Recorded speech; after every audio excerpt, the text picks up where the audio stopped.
श्रीयुत पंडित नरदेव जी, इस समाज के धर्माचार्य आदरणीय पंडित श्री नंदकिशोर जी, समस्त धर्म के अभिलाषी आर्यभद्र पुरुषों, सम्मान के योग्य मातृशक्ति, इस 5 दिवसीय कार्यक्रम की प्रातःकालीन प्रथम बेला में हम सब समुपस्थित हुए हैं।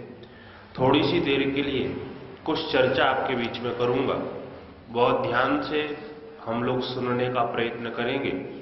मैं निवेदन कर दूं, जिस प्रकार से आपने देखा होगा, जब जल अपने पूर्ण बहाव के साथ में बहता है और उस बहते हुए जल में एक छोटा सा पत्थर लेकर के आप डालिए तो वो बहते हुए जल के साथ में बहता हुआ चला जाता है। ना तो उस बहते हुए जल में वो पत्थर कोई तरंगें पैदा कर पाता है और ना ही बुदबुदे पैदा कर पाता है, अपितु उसके साथ में बहता हुआ आगे चला जाता है। लेकिन उसी छोटे से पत्थर को कभी आप ठहरे हुए जल में डाल करके देखिए, और जब आप ठहरे हुए जल में डालेंगे तो छोटा सा पत्थर उसके अंदर बुदबुदे भी पैदा कर देता है और उसके अंदर तरंगे भी पैदा कर देता है। इसी प्रकार से अगर आपने बातें बहते हुए मन से सुनी तो वो बातें ज्यादा आपके लिए उपयोगी नहीं होंगी, लेकिन उन बातों को आपने ठहरे हुए मन से सुना तो निश्चित रूपेण आपके लिए वो नई बातें होंगी और आवश्यक बातें होंगी। जिस विषय को लेकर के आदरणीय पंडित जी हम सब लोगों के बीच में चर्चा कर रहे थे कि उस परमेश्वर की कृति को देखो और उस परमेश्वर का अनुभव करते हुए अपने जीवन का जो मुख्य उद्देश्य है उस उद्देश्य की ओर हम लोग चलने का प्रयत्न करें। तो ऋषियों से पूछा गया जीवन का वो मुख्य उद्देश्य क्या है, तो ऋषियों ने कहा कि जहां ये मनुष्य जीवन हमें भोग के लिए मिला है, भोग के साथ साथ में अपवर्ग के लिए भी मिला है। और पूछा गया वो अपवर्ग क्या है, कहा जब हम सांसारिक सुखों की प्राप्ति करते हैं तो उसके साथ साथ में हमको पारमार्थिक सुख के लिए भी अपने जीवन के अंदर प्रयत्न करते रहना चाहिए। और वो पारमार्थिक प्रयत्न होगा कब, तो उसके लिए सीधे सीधे सिद्धांत दिए कि अपने जीवन को हम शुद्ध और पवित्र करें। तो शुद्ध और पवित्र हम करेंगे कैसे, तो ऋषि बहुत सुंदर कहते हैं, जैसे कोई शीत से आतुर व्यक्ति, किसी को बहुत ठंड लग रही हो तो वो अग्नि की उपासना करता है, और जैसे ही वो अग्नि की उपासना करता है, आग के समीप में जाता है तो उसकी ठंड जो है दूर हो जाती है। ऐसे ही पाप वासनाओं से संयुक्त कोई व्यक्ति, बुरे कर्मों से युक्त व्यक्ति, भ्रमित मस्तिष्क वाला व्यक्ति जब ईश्वर के सानिध्य में जाता है तो उसके पाप कर्म जो है वो समाप्त होते चले जाते हैं। उसके जीवन के जो विकार और दूषण है वो भूषण के रूप में परिवर्तित होते चले जाते हैं। तो ईश्वर की समीपता हमको प्राप्त करनी है। पूछा गया कि वो समीपता हमको किस प्रकार से मिलेगी, तो ऋषियों ने कहा उस समीपता को प्राप्त करने के लिए आपको अपने जीवन को विशेष बनाना होगा, और जीवन को विशेष बनाने के लिए ईश्वर का प्रत्यक्ष हमको करना होगा। तो वो प्रत्यक्ष कैसे होगा, अब दिक्कत सबसे बड़ी हम लोगों के साथ में ये है कि ईश्वर को हम सब पाना चाहते हैं लेकिन वो दिखाई नहीं देता है, और जो चीज दिखाई न दे और उसको प्राप्त करना हो, उसके बारे में जानना हो, तो फिर क्या करना होता है। तो बृहदारण्यक उपनिषद के अंदर एक बहुत सुंदर सा संवाद आता है, और उस संवाद को जो है महर्षि याज्ञवल्क्य और जनक के संवाद के नाम से जानते हैं। राजा जनक के मन में भाव पैदा हुआ कि मैं एक बहुत बड़े यज्ञ का आयोजन करूंगा, और जब उस यज्ञ का आयोजन करूंगा तो उस यज्ञ का ब्रह्मा मैं किसको बनाऊंगा। तो उन्होंने कहा ब्रह्मा जो है वो जो सबसे बड़ा विद्वान होगा उसी को मैं ब्रह्मा बनाऊंगा। तो कहा बड़े विद्वान का निश्चय कैसे हो, सारे के सारे विद्वान उपस्थित हैं, अब इनमें से निश्चय कैसे किया जाए कौन बड़ा विद्वान है। तो आपने देखा होगा जब बहुत सारे बच्चों में से हमको किन्हीं विशेष बच्चे का निश्चय करना होता है तो हम लोग प्रतियोगिताएं रख देते हैं, और प्रतियोगिता के बाद में कहते हैं जो जीत जाएगा उसको पुरस्कार दिया जाएगा। तो राजा जनक ने भी क्या किया कि उन्होंने एक पुरस्कार रख दिया और पुरस्कार रख करके कहा कि देखो, आप में से जो सबसे बड़ा विद्वान हो, ये पुरस्कार रखा हुआ है। और क्या है पुरस्कार में?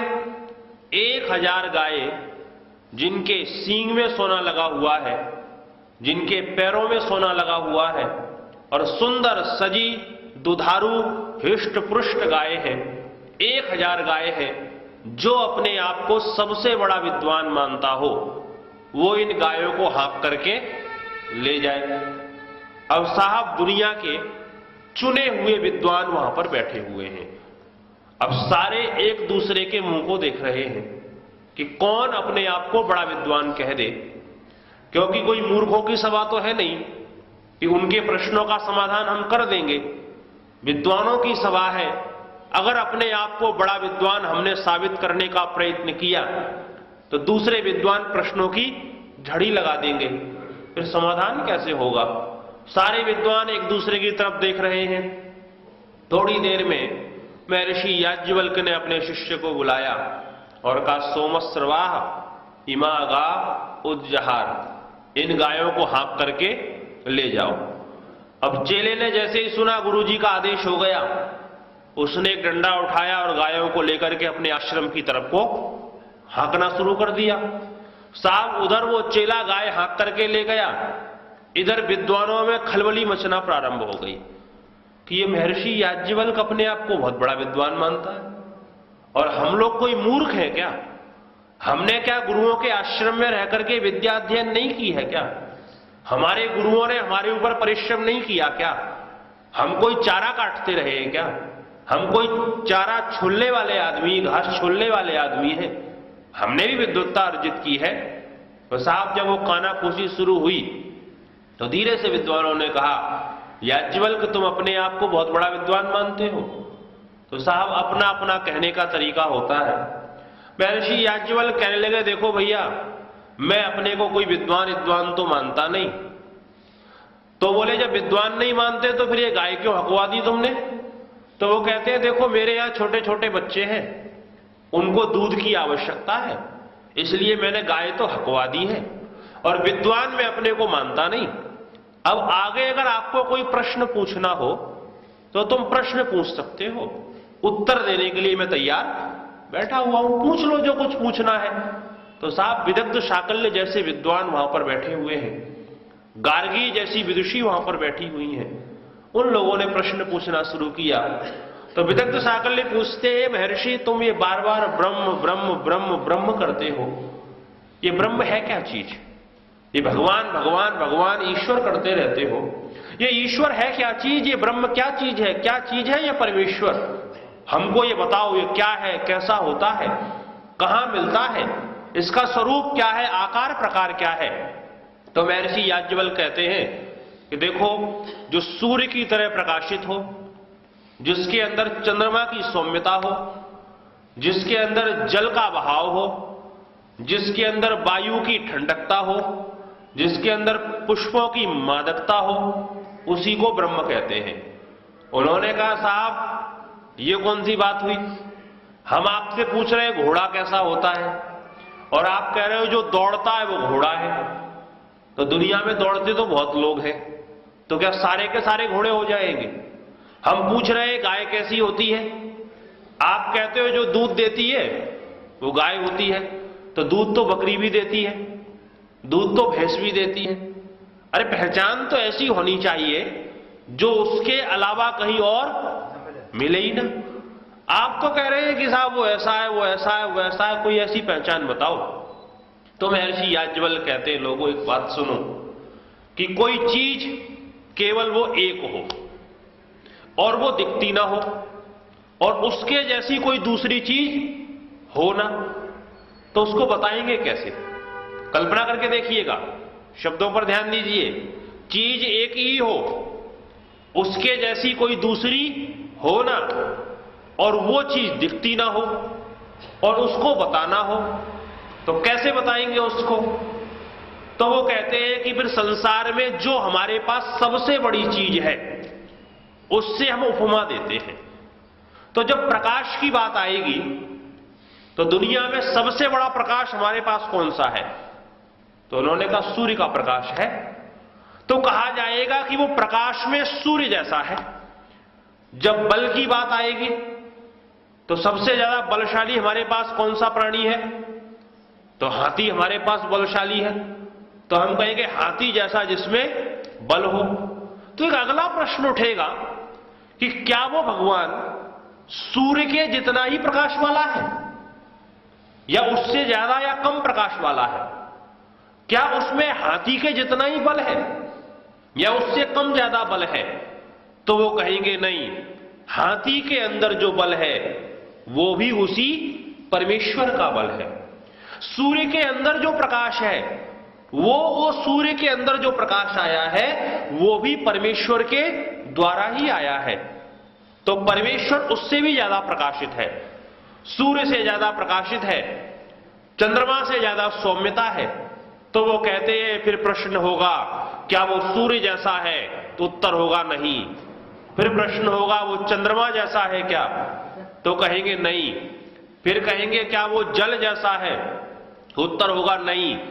वो अंत में कहते नहीं नहीं नहीं नहीं नहीं नहीं करते करते दुनिया की सारी चीजें जब आपके पास खत्म हो जाए, कोई चीज बचे ही ना और केवल वो एक चीज बचे, तो मान लेना कि वही परमेश्वर है। तो ऋषियों ने कहा कि देखो उसका ऐसे साक्षात्कार नहीं होगा। वहां खत्म करते जाओ, ये भी नहीं, ये भी नहीं, ये भी नहीं, ये भी नहीं, ये भी नहीं, ये भी नहीं, और दुनिया की सारी चीजों में जो सर्वोपरि चीज आपको मिल जाए बस उसी को परमेश्वर कहते हैं। अब दिक्कतें क्या पैदा हुई कि दुनिया के अंदर जिस विषय को सबसे कम विवादित होना चाहिए, आज वो दुनिया का सबसे ज्यादा विवादित विषय है। आज जितनी समस्याएं और जितनी लड़ाइयां भगवान को लेकर के हैं, उतनी लड़ाइयां दुनिया में किसी और चीज को लेकर के नहीं है। प्रत्येक व्यक्ति का इष्ट अपना अलग अलग है। हर आदमी मानता है ये मेरे वाला इष्ट है, ये उसके वाला इष्ट है, और उन इष्टों को मानने के बाद में व्यक्ति अपने वाले भगवान को बड़ा मानता है और दूसरे वाले के भगवान को छोटा मानता है, कम शक्ति वाला मानता है। और ये विचारधारा पूरी दुनिया के अंदर चल रही है। उसका केवल यही कारण है कि आदमी को वो दिखाई नहीं देता, तो आदमी उसकी कल्पना करता है, और प्रत्येक व्यक्ति की कल्पना का स्तर अलग अलग है। हर आदमी अपनी कल्पना अलग अलग प्रकार से करता है। जिसकी बुद्धि का स्तर जितना बड़ा होगा उसकी कल्पना भी उतनी बड़ी होगी। तो हमारी कल्पना जहां तक पहुंचेगी ईश्वर को हम वैसा ही स्वीकार कर लेंगे।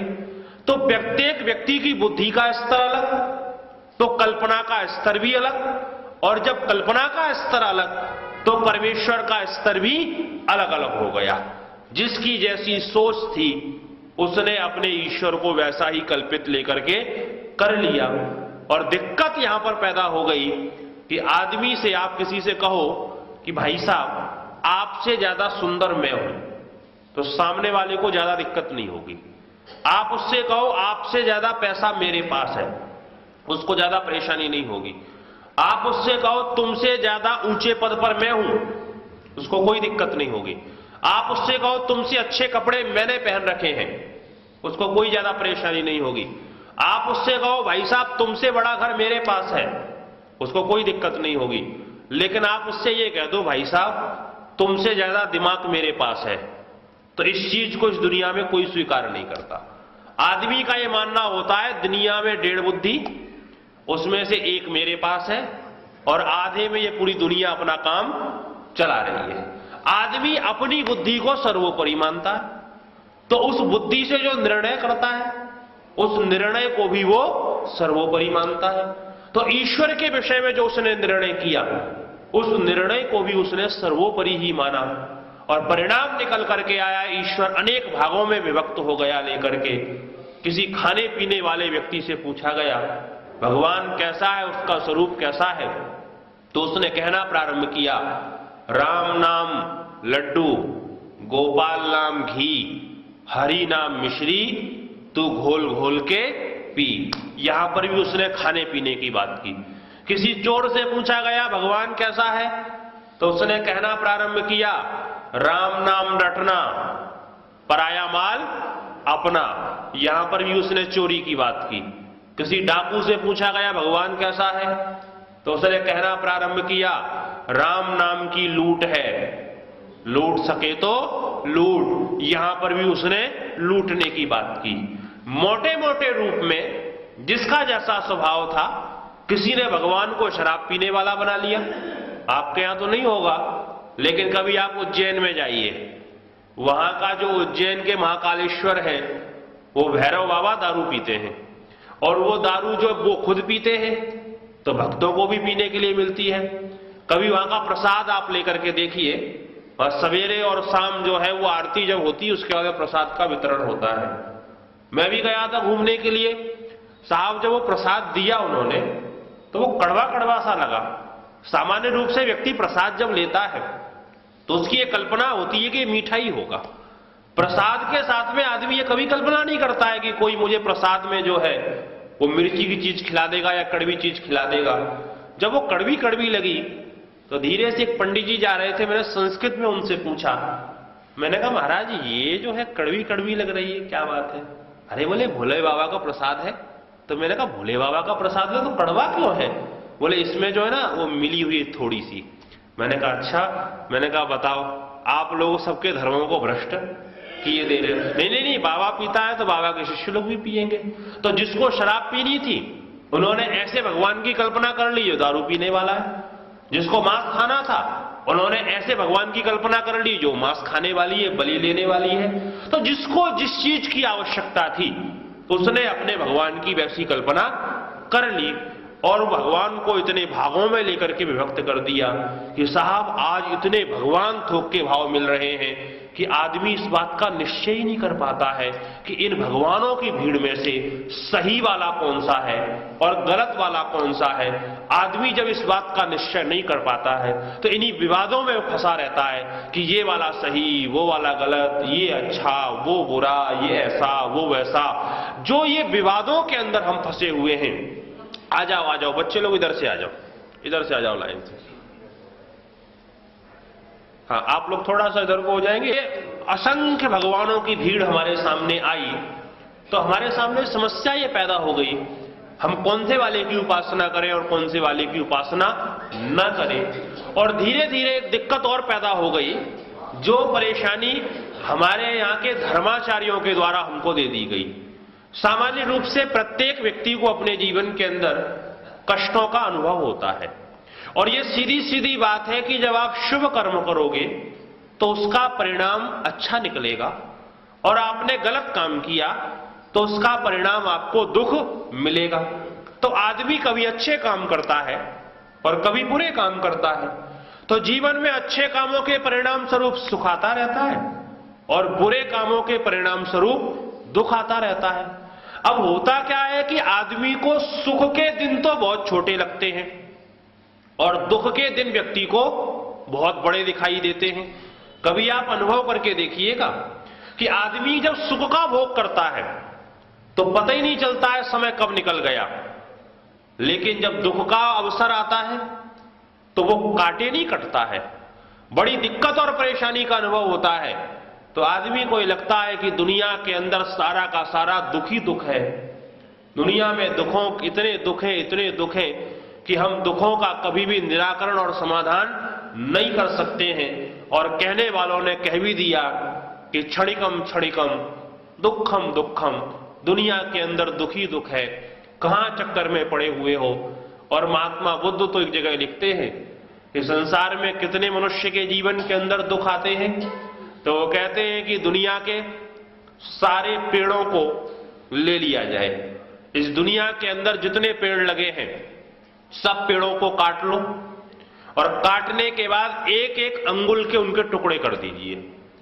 अब आप कल्पना करके देखिए दुनिया में कितने पेड़ हैं और उन पेड़ों के अगर एक एक अंगुल के टुकड़े कर दिए जाएं तो टुकड़े कितने हो जाएंगे जिसकी कोई गणना नहीं की जा सकती है। वो कहते हैं, कल्पना करके देखो, जितना संसार के अंदर जल है, इस जल को बूंदों के रूप में परिवर्तित कर दो। वो कहते हैं जो हमने एक एक उंगल के टुकड़े किए हैं उसको गिना जाना संभव है, गिन सकते हैं। जो एक एक बूंद जल को हमने व्यक्त किया है उसको भी गिना जाना संभव है। लेकिन मनुष्य के जीवन के अंदर कितने दुख हैं, इन दुखों को गिना जाना संभव नहीं है। बहुत सारी विचारधाराएं इस दुनिया के अंदर आई और दर्शनों की किसी भी धारा को आप उठा करके देखिए, वो दर्शनों का प्रारंभ दुखों के साथ में करते हैं और वो कहते हैं कि दुख ऐसा है, दुख ऐसा है, दुख की विवेचना वो करते हैं। पाश्चात्य जगत के विद्वानों ने कहना प्रारंभ कर दिया कि भारतीय दर्शनकार जो हैं ये निराशावादी हैं, ये दुखी हैं, ये परेशान हैं, ये दुखों की बात करते हैं, कभी सुखों की बात करते ही नहीं है। दुखों से इनकी प्रत्येक चीज प्रारंभ होती है। लेकिन वो इस बात को भूल गए कि भारतीय दर्शनकार दर्शनों का प्रारंभ दुख से भले करते हैं, लेकिन उसका जो समापन है वो समापन परम आनंद के साथ में करते हैं। वो ये बताते हैं कि दुनिया के अंदर जो आपका दुख है, इस दुख को आप कैसे समाप्त कर सकते हैं, इस दुख को कैसे आप अपने जीवन से निकाल सकते हैं। तो उस दुख के बारे में जब तक हम जानेंगे नहीं तब तक उसको निकाला भी नहीं जा सकता है। तो भले ही वो दर्शनों का प्रारंभ